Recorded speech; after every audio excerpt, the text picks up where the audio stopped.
ठीक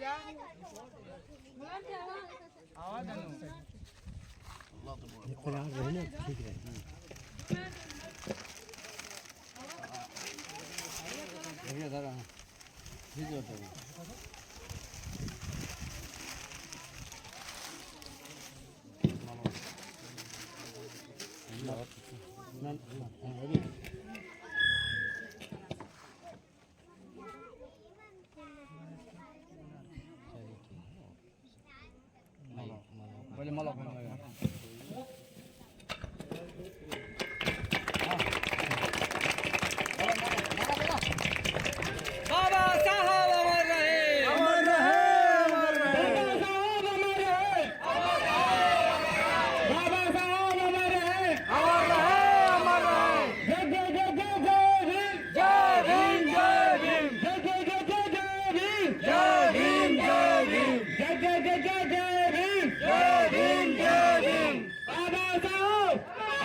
आ जाओ।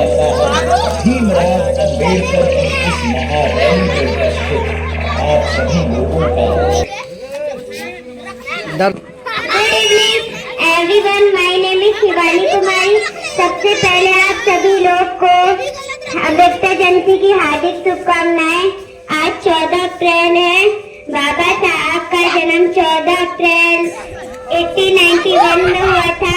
बाबा साहब हम लोग के पहले कानून मंत्री थे और देश के संविधान निर्माता थे। उनकी मृत्यु 1956 में हुई थी।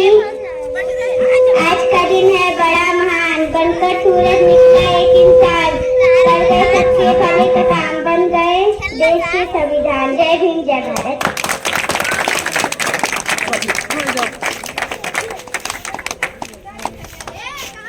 देखिए बच्ची कितना अच्छा बढ़िया शब्द बोल कर गई बाबा साहब के बारे में। और इसी कड़ी में हमारे वकील राम लिया है 2 शब्द बोल। 14 अप्रैल बाबा साहब डॉक्टर भीमराव अम्बेडकर का जन्मदिन है। पूरे देश में, दुनिया में और गांव-गांव में बाबा साहब अम्बेडकर का जन्मदिन जन्म उत्सव का कार्यक्रम हो रहा है। उसी की कड़ी में सैदाबाद में भी पढ़े लिखे बच्चे बाबा साहब के कार्यक्रम को संपन्न किए हैं। जो आयोजित करने वाले लोग हैं उनको लाख लाख बधाई बाबा साहब अम्बेडकर के जन्मदिन पर कि उनके अंदर अपने महापुरुष को जानने का, समझने का, कार्यक्रम करने का उत्साह हमेशा बना रहे। जैसा कि छोटी बच्ची ने आपको बताई कि बाबा साहब का जन्म 14 अप्रैल 1891 में हुआ और बाबा साहब ने हमारे लिए जो कुछ दिया उसी का नतीजा है कि हम आप गांव, शहर, देश, दुनिया में बाबा साहब के नाम को और बाबा साहब की बात को लेके सोचते हैं, जानते हैं, चिंतन करते हैं, मनन करते हैं। बाबा साहब बम्बई के कॉलेज में, एल्फिस्टन कॉलेज पढ़ने गए। पढ़ने के बाद वहाँ के टीचर और प्रिंसिपल से बाबा साहब ने कहा कि हम संस्कृत की पढ़ाई करना चाहते हैं, संस्कृत विषय की पढ़ाई करना चाहते हैं। तो प्रिंसिपल और टीचर ने कहा कि आप संस्कृत विषय की पढ़ाई नहीं कर सकते। पूछा क्या? क्योंकि आप अछूत हैं, आप चमार हैं, आप महार हैं, आपको पढ़ने का ये अधिकार नहीं है। बाबा साहब के साथ फिर कोलंबिया वही बाबा साहब जाते हैं तो वहां पर पढ़ाई डॉक्टर ऑफ साइंस की करते हैं और वो जो पूछते हैं कि आप जो है जो पढ़ना चाहें सो पढ़ सकते हैं। यह हमारा देश है जहां जातिवाद में, अंधविश्वास में, पाखंड में पूरी तरह आदमी को जो है बर्बाद और तबाह करके जो है, ये भारत का देश ऐसा है, इस तरह का देश दुनिया में कहीं किसी भी नक्शे में नहीं है। जहां जाति का नाम पर नीचा दिखाया जाता है, उनके साथ भेदभाव किया जाता है। आज भी बाबा साहब ने भी गीत लोग गा रहे थे, माननीय कांशीराम ने भी कहा कि आरक्षण से लेंगे एसपीडीएम, मतलब हम नौकरी में जाएंगे, अवार्ड से लेंगे सीएम पीएम।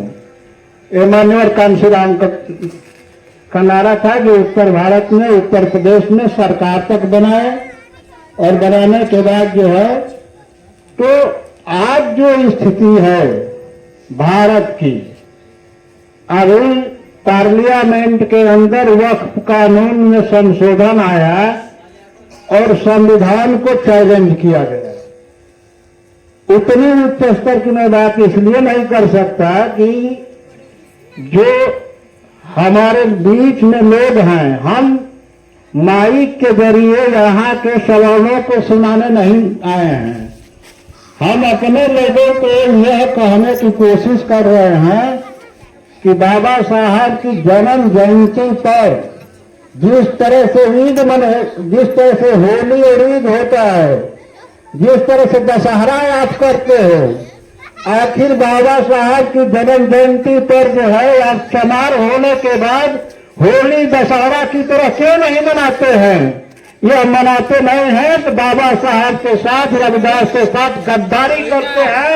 आप गद्दार की तरह अपना जीवन यापन करते हैं। बस यही बात कहते हुए अपनी बात समाप्त करता हूं। बहुत बहुत धन्यवाद।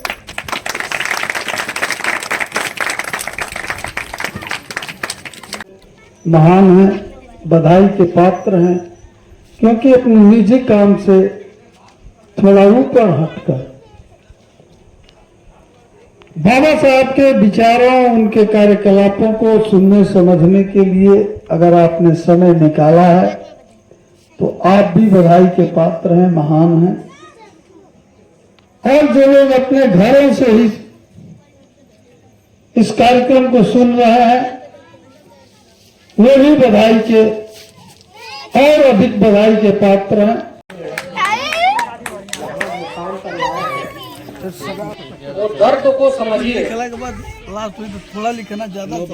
अभी तो आपको बैठने का एक अधिकार मिल गया है, मंच पर बोलने का अधिकार मिला है, रास्ते में चलने का अधिकार मिला है, स्कूल में जाके पढ़ने का अधिकार मिला है, वोट देने का अधिकार मिला है। उस तरह संविधान में जगह बनाया कि शिक्षा मौलिक अधिकार है, संविधान में दर्ज है। बोलने का अधिकार दर्ज है। वो संविधान एक कुंजी है, कुंजी हर समस्याओं का एक चाबी है जहां से खुलती है। लेकिन आज रोजगार नहीं है, कोई गारंटी नहीं कि बच्चा को रोजगार मिले कि नहीं। लेकिन लोग कहते हैं कि देश बहुत विकास किया, लेकिन नौकरी नहीं है। तो उस जगह पर ऐसे लोग बैठे हैं जिसको उस दौर में बाबा साहब को भी लोगों से तकलीफ थी, आज भी तकलीफ होगी।